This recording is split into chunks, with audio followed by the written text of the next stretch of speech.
Di sini saya akan menjelaskan sedikit materi mengenai fungsi dan sistem kerja dari hub, switch, dan router.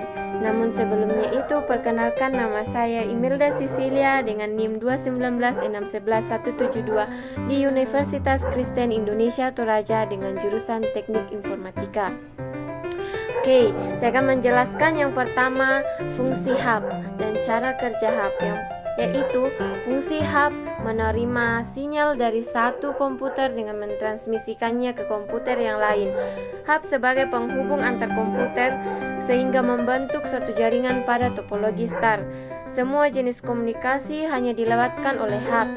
Hub digunakan untuk sebuah bentuk jaringan yang sederhana dengan menyambungkan beberapa komputer di satu grup IP lokal. Ketika ada satu paket yang masuk ke satu port di hub, maka akan tersalin port lainnya di hub yang sama. Cara kerja hub adalah menyalin paket yang tiba di salah satu port ke port yang lain di hub. Hub membagi bandwidth ke masing-masing port. Ketika satu PC yang digunakan, maka akan mendapat akses bandwidth yang maksimum tersedia. Namun, jika beberapa PC yang digunakan pada jaringan tersebut, maka bandwidth akan dibagi kepada semua PC yang ada. Hub bekerja pada lapisan fisikal dan hanya memiliki satu buah domain collision. Yang kedua, fungsi switch adalah untuk melakukan bridging transparan sebagai penghubung segmentasi dari banyak jaringan dengan men-forward berdasarkan alamat MAC. Switch juga sebagai penghubung beberapa alat untuk membentuk suatu local area network atau biasa yang kita sebut dengan LAN.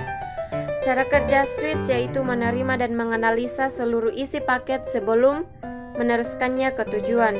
Switch memeriksa satu persatu paket untuk mengetahui adanya kerusakan pada paket tersebut dan mencegahnya agar tidak mengganggu jaringan.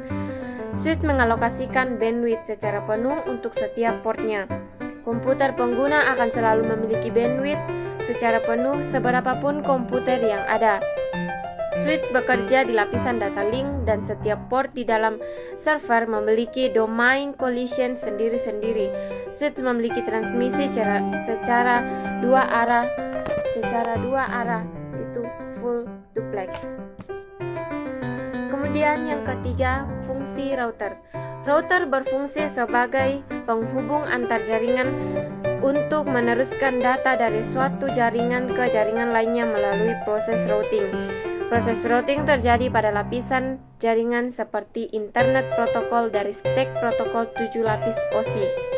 Router juga menyaring atau memfilter lalu lintas data serta menentukan jalur alternatif yang akan dilalui oleh data. Kemudian cara kerja router adalah menyaring proses dan membagi jaringan menjadi beberapa subnet sehingga hanya proses yang ditunjukkan untuk IP address tertentu yang bisa berjalan dari satu segmen ke segmen lainnya. Setiap proses pengiriman data harus menggunakan IP address. Router bekerja pada lapisan fisikal, data link, dan network layer sehingga tidak dapat digunakan sembarangan. Oke, sekian dari saya. Semoga apa yang saya bawakan bisa kita pahami, kemudian bisa intinya pokoknya bisa kita pahami bersama. Terima kasih.